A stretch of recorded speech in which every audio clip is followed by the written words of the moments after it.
Assalamualaikum warahmatullahi wabarakatuh. Alhamdulillahi rabbil alamin. Wassalatu wassalamu ala asrafil mursalin Sayyidina Muhammad wa ala alihi wa sahbihi ajma'in. Amma ba'du. Baiklah, kali ini kita akan membahas ayat 12, 13, 14, 15, dan 16 dari surat Al-An'am. Adapun terjemahan dari ayat 12 surat Al-An'am artinya sebagai berikut. Katakanlah Muhammad, milik siapakah apa yang ada di langit dan di bumi? Katakanlah, milik Allah. Dia telah menetapkan kasih sayang pada dirinya. Dia sungguh akan mengumpulkan kamu pada hari kiamat yang tidak diragukan lagi. Orang-orang yang merugikan dirinya, mereka itu tidak beriman. Selanjutnya, terjemahan ayat 13 artinya, dan miliknya lah segala apa yang ada pada malam dan siang hari. Dan dialah yang maha mendengar, maha mengetahui.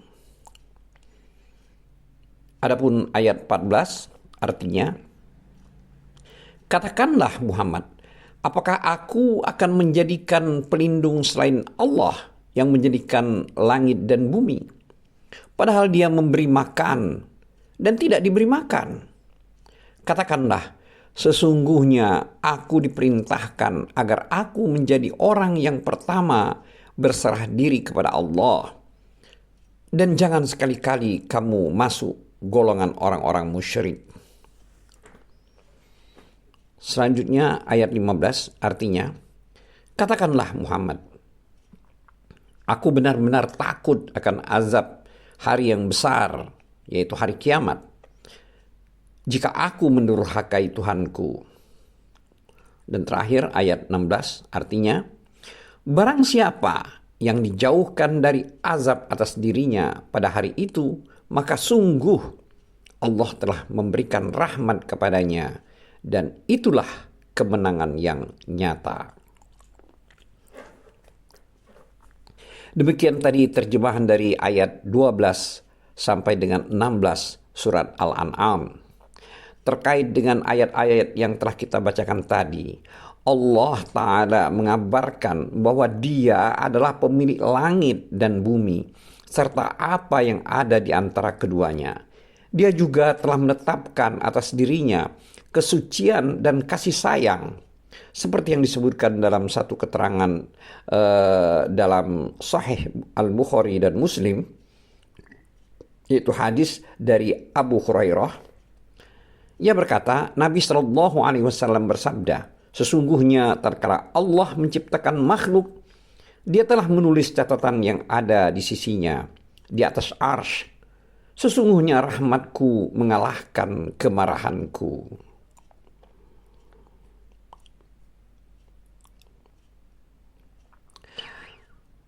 Adapun firman Allah Ta'ala pada ayat 12, yaitu pada kalimat yang artinya Dia sungguh akan menghimpun kamu pada hari kiamat yang tidak ada keraguan padanya. Di sini dalam ayat ini Allah bersumpah terhadap zatnya sendiri yang mulia bahwa sungguh akan mengumpulkan hamba-hambanya untuk berada pada waktu yang sudah ditentukan, yaitu hari kiamat. Hari yang tidak ada keraguan padanya dan tidak ada kebimbangan pada hamba-hambanya yang mukmin. Adapun orang-orang yang ingkar dan mendustakan hari kiamat, maka mereka bimbang dalam keraguan mereka. Selanjutnya Allah Ta'ala berfirman yang terdapat dalam kalimat yang ada pada ayat 12 surat Al-An'am, yaitu kalimat artinya, yaitu orang-orang yang meragukan dirinya. Maksudnya sini meragukan tentang hari kiamat. Mereka itu tidak beriman. Itu lanjutan dari kalimat pada ayat 12 surat Al-An'am. Maksudnya mereka itu tidak mempercayai tempat kembali dan tidak takut akan keburukan hari tersebut. Selanjutnya Allah Ta'ala berfirman dalam ayat 13 surat Al-An'am yang artinya, dan kepunyaan Allah lah segala yang ada pada malam dan siang. Maksud daripada ayat ini adalah seluruh makhluk yang ada di langit dan di bumi itu seluruhnya adalah hamba dan makhluk Allah di bawah penguasaan dan pengaturannya. Tidak ada Tuhan yang berhak disembah selain Dia. Selanjutnya dalam ayat 13 surat Al-An'am ini Allah telah berfirman dalam kalimat, dan Dialah yang maha mendengar lagi maha mengetahui. Maksud dari kalimat pada ayat 13 surat Al-An'am ini adalah maha mendengar itu adalah maha mendengar perkataan hamba-hambanya. Maha mengetahui, yaitu mengetahui gerakan mereka dan rahasia-rahasia mereka. Selanjutnya Allah berfirman kepada hamba dan Rasulnya Muhammad SAW yang telah mengutusnya dengan membawa tauhid yang agung dan dengan syariat yang lurus, serta memerintahkannya untuk menyeru kepada manusia menuju jalan yang lurus. Hal ini terdapat dalam firman Allah pada ayat 13 surat Al-An'am yang artinya, katakanlah, apakah akan aku jadikan pelindung selain dari Allah yang menjadikan langit dan bumi?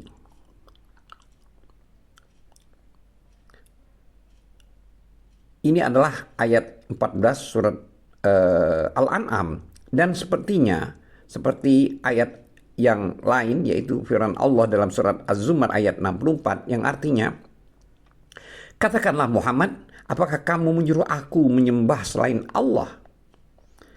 Wahai orang-orang yang bodoh. Makna daripada ayat tersebut adalah, aku tidak menjadikan pelindung kecuali hanya Allah satu-satunya, tidak ada sekutu baginya, karena Dia menjadikan langit dan bumi.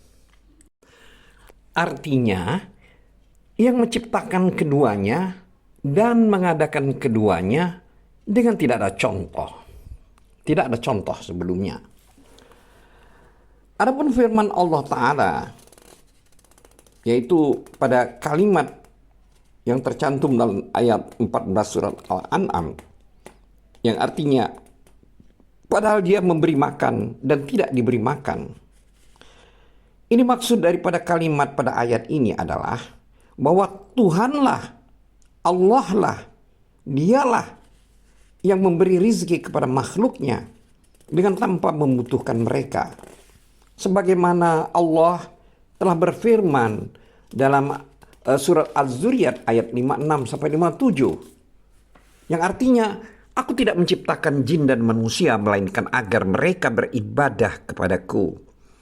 Aku tidak menghendaki rizki sedikit pun dari mereka, dan aku tidak menghendaki agar mereka memberi makan kepadaku.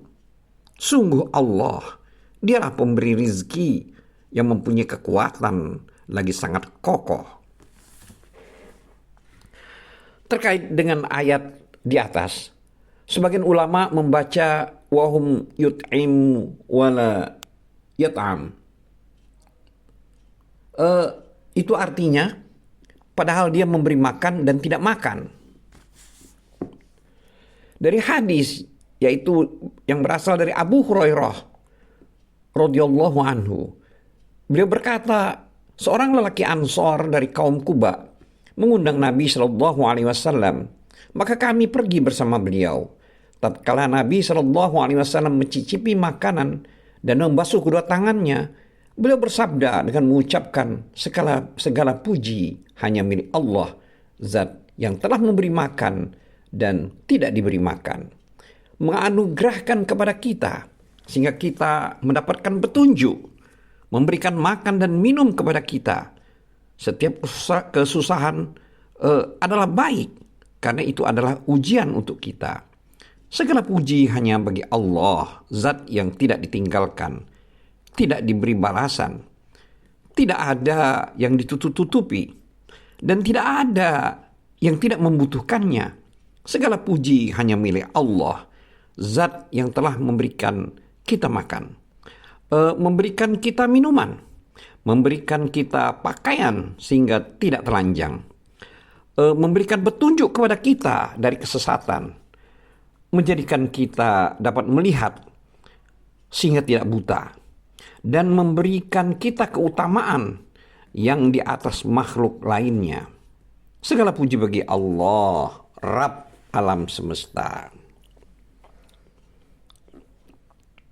Dulur-dulur seiman, selanjutnya firman Allah Ta'ala dalam ayat 14 surat Al-An'am, yaitu yang artinya, katakanlah sesungguhnya aku diperintah supaya aku menjadi orang yang pertama kali menyerahkan diri kepada Allah.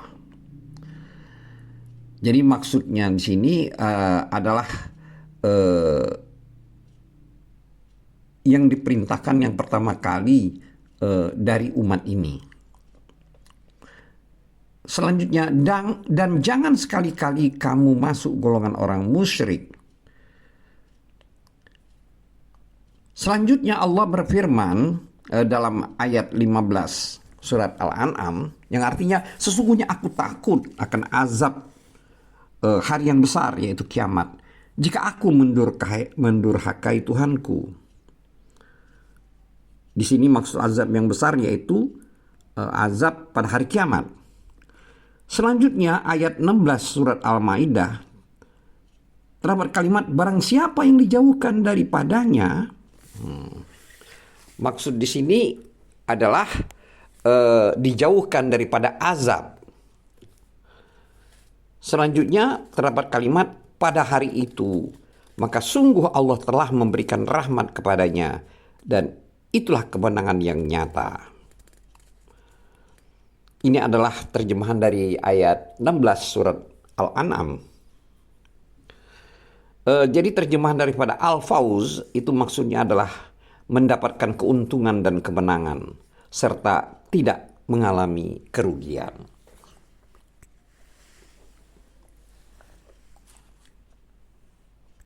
Wallahu a'lam bissawab. Wabillahi taufiq wal hidayah. Wassalamualaikum warahmatullahi wabarakatuh.